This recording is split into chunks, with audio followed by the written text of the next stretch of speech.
Today, my fellow lab assistant Vance and I will be demonstrating to you how to perform the Plant Transpiration Lab. This is a lab you will be completing throughout your study of ecology and plant anatomy in AP Bio. The lab we are about to show you is a modification of the original AP Biology investigation lab. Although it seems easy, this lab is very important in determining one of the most important functions a plant is capable of accomplishing.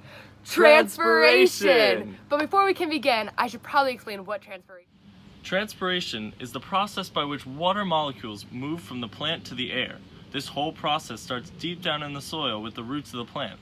The plant will first absorb and transport water from the nutrient surrounding soil via osmosis, diffusion, or active transport.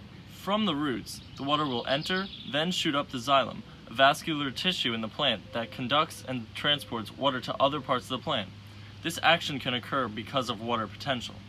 Water has special properties that allow it to travel upwards: adhesion and cohesion. Adhesion allows water to stick to non-water molecules, and cohesion allows water to stick together with other water molecules. The beginning phases of transpiration create a low osmotic potential in the leaf, which forces the water up the xylem. During the middle of transpiration, water evaporates from small spaces in the leaves called stomata. Hey Emma, What, Vance? what's the matter with you?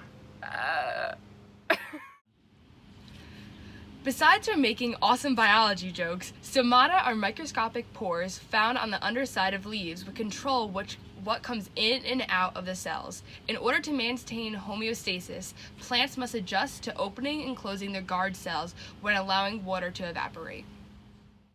Emma, did you know that different environmental factors that a plant is living in can affect how fast or slow they transpire water? Yes, how fast or slow this process occurs is called the rate of transpiration, and it is highly influenced by the environment, which we are examining in this lab. Today, we will be experimenting with 5 different types of environments to see how they affect a plant's rate of transpiration, which is the main purpose of this lab.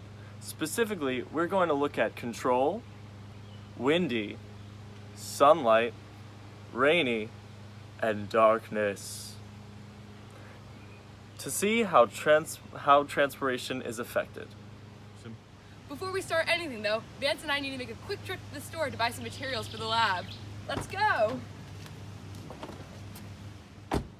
For this lab, you will need 5 different small green leafy plants for each group, plastic bags for each plant, some string, a Sharpie marker, a triple beam balance or electric scale, a fan,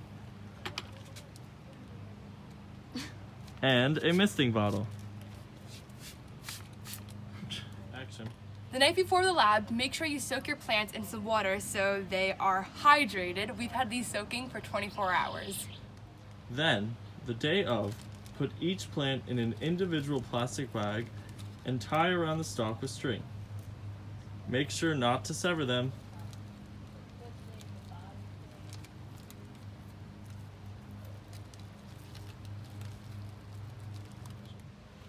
On each plant, count the number of small, medium, and large leaves. Small: 1, 2, 3, 4, 5, 6, 7, 8, 9, 10, 11. Medium: 1, 2, 3, 4, 5, 6, 7, 8, 9. Large: 1, 2, 3, 4, 5, 6, 7. Then, take the surface area of a small, medium, and large leaf by tracing them onto graph paper, like so. Once you have these 2 numbers, you can multiply them to find the individual surface areas of all the small, medium, and large leaves on the plant.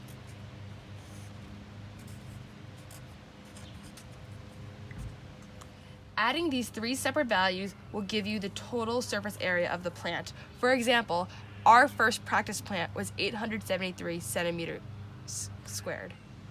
You can then individually weigh the plants on a scale to get their starting weight before you expose your plants to their specific environmental location. The control should be sitting on a windowsill that will be exposed to shade and sun.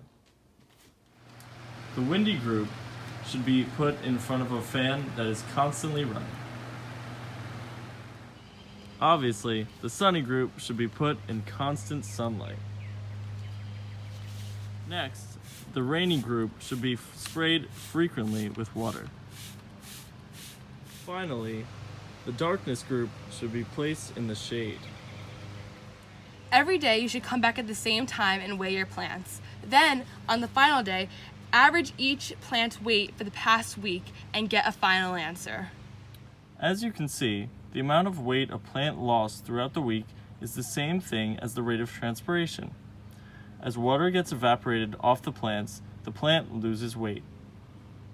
The purpose of this lab was to determine the influence of different environmental factors on the rate of transpiration and percent change in mass of a plant over the course of a week. Originally, we had hypothesized that as our plant as the sun was constantly hit by sunlight, the rate of transpiration would increase the most and we would see a decrease in weight. We were delighted to see that our hypothesis held true and the sun did lose the most weight over the week.